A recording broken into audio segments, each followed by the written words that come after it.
అందరికీ నమస్కారం. సుప్రీంకోర్టు తీర్పు విడుదల, చంద్రబాబుకు నోటీసులు జారీ. ఈ విషయాన్ని తెలుసుకుంది వీడియో మీరు కంప్లీట్‌గా చూడండి. అప్పుడే మీకు కంప్లీట్ ఇన్ఫర్మేషన్ ఏంటో అర్థమవుతుంది. అదేవిధంగా చాలామంది వీడియో చూస్తున్నారు కానీ, సబ్స్క్రైబ్ చేసుకోవడం మాత్రం మర్చిపోతున్నారు. దయచేసి సబ్స్క్రైబ్ చేసుకోండి. సబ్స్క్రైబ్ చేసుకోవడం వల్ల నేను చేసే ప్రతి ఒక్క అప్డేట్ మీరు ముందుగానే పొందగలుగుతారు. అదేవిధంగా చాలామంది లైక్ చేయడం మర్చిపోతున్నారు. దయచేసి లైక్ చేయండి. లైక్ చేయడం వల్ల ఈ ఇన్ఫర్మేషన్ అనేది మనం చాలా మందికి రీచ్ చేసిన వాళ్ళు అవుతాం. ఇంకా లేట్ చేయకుండా వీడియోలోకి వెళ్ళిపోదాం.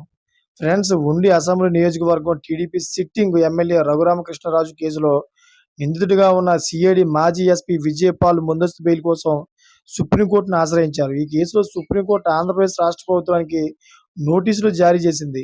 తదుపరి ఉత్తర్వులు జారీ చేసే వరకు పిటిషనర్ విజయపాల్పై ఎలాంటి కఠిన చర్యలు తీసుకోరాదని ఆంధ్రప్రదేశ్ పోలీసు అధికారులకు సుప్రీంకోర్టు ఆదేశాలు జారీ చేసింది.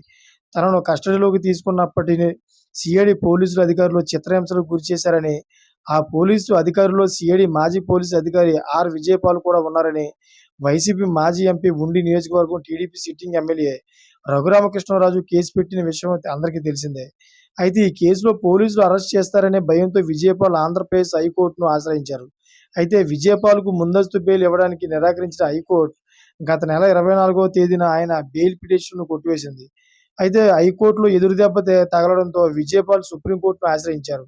విజయపాల్ తరపున సుప్రీంకోర్టు సీనియర్ న్యాయవాది అభిషేక్ సింఘ్వి వాదనలు వినిపించారు. ఆంధ్రప్రదేశ్లో ప్రభుత్వం మారిన తర్వాత దురుద్దేశంతోనే విజయపాల్ పైన ఈ కేసులు నమోదు చేశారని, ఆయనకు ముందస్తు బెయిల్ మంజూరు చేయాలని ఆయన న్యాయవాది అభిషేక్ సింఘ్వి సుప్రీంకోర్టుకు మనవి చేశారు. ఇదే సమయంలో ఆంధ్రప్రదేశ్ ప్రభుత్వం తీరుపై న్యాయవాది అభిషేక్ సింఘ్వి ఇంకా వాదనలు వినిపించడానికి ప్రయత్నించగా, తాము ప్రతివాదనలకు నోటీసులు జారీ చేస్తామని, ఇంకా ఎక్కువ వాదనలు అవసరం లేదని సుప్రీంకోర్టు తెలిపింది. 4 వారాల్లో పూర్తి సమాధానం ఇవ్వాలని ఆంధ్రప్రదేశ్ ప్రభుత్వానికి నోటీసులు ఇచ్చిన సుప్రీంకోర్టు కేసు విచారణ వాయిదా వేసింది. అయితే గత వైసీపీ ప్రభుత్వం అదే పార్టీ ఎంపీ అయిన రఘురామకృష్ణరాజును అరెస్ట్ చేసిన విషయం తెలిసిందే. Thanks for watching friends.